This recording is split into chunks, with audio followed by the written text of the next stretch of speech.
পেশার স্বার্থে সব এক হয়ে আপনার প্রতিবাদে ঝাঁপিয়ে পড়ুন। নাহলে আজ হয়তো সোমা মাইতি রঞ্জিতে পড়েছে, কালকে আরেকজনের উপর হতেই হবে।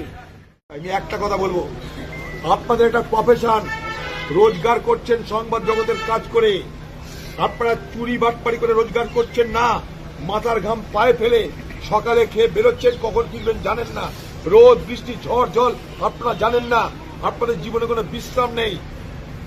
তাই সমস্ত সংবাদ জগতের সঙ্গে যুক্ত প্রত্যেকে যে পার্টি করুন, যে পার্টিকে ভোট দিন, কোনো দিকে তাকানোর দরকার নাই, পেশার স্বার্থে একদম পেশা পেশা পেশা, এটা আপনাদের পেশা প্রফেশন, পেশার স্বার্থে সব এক হয়ে আপনার প্রতিবাদে ঝাঁপিয়ে পড়ুন।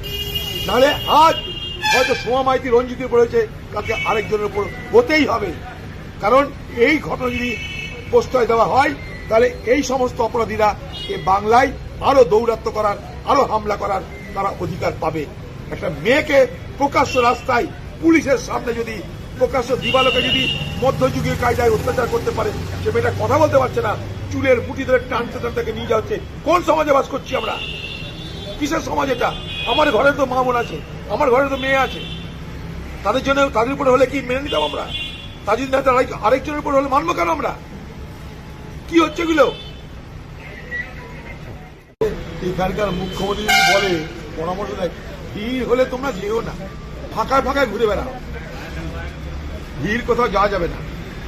এই বাংলা তো সারা ভারতবর্ষে সব থেকে বেশি জনসংখ্যা বসবাস করে এই বাংলায়, ডেনসিটি পপুলেশন সব থেকে বেশি এই বাংলায়। তাহলে ভিড় থাকলে আমরা যাবো না কেউ কোথাও, কারণ ভিড় থাকলে ঝঞ্ঝাট হবে। এই বাংলার মুখ্যমন্ত্রী আপনি মানুষের ভিড়েই কিন্তু বড় হয়েছেন।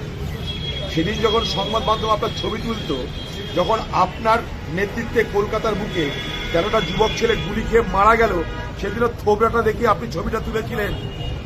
হ্যাঁ, ছবিটা তুলে প্রমাণ করতে চেয়েছিলেন আপনি, দেখো আমি কত বড় বিপ্লবী, কত আন্দোলন করছি। আপনার খামখেয়ালি বদমাইশির জন্য 13টা যুবক মারা গেছে এই বাংলার কলকাতাতে। সেদিনও ভিড়ই ছিল, আপনার কিছু হয়নি। আপনি চালাক, আপনি তো জানেন কখন গুলি চলবে, কখন গুলি চালাতে হবে, কখন সটকে যেতে হবে।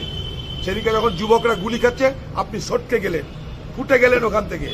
কারণ নেত্রী হলে মৃত্যু হতে নাই, নেত্রী হলে মার খেতে নাই। এই তো আজকে সেই জায়গায় দাঁড়িয়ে আপনি জ্ঞান দিচ্ছেন পশ্চিমবঙ্গের সংবাদ মাধ্যমকে যে ভিড়ের মধ্যে যেও না।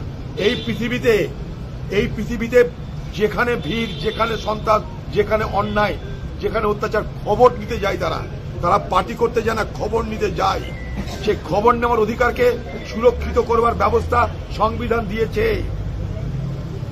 আগামী দিনে তাহলে এই বাংলায় তৃণমূল সরকারের বিরুদ্ধে কেউ কোথাও কোনো টিভি, কোনো চ্যানেল, কোনো মানুষের বক্তব্য নিতে গেলে তার উপর এই হামলায় হবে। তাই আমি একটা কথা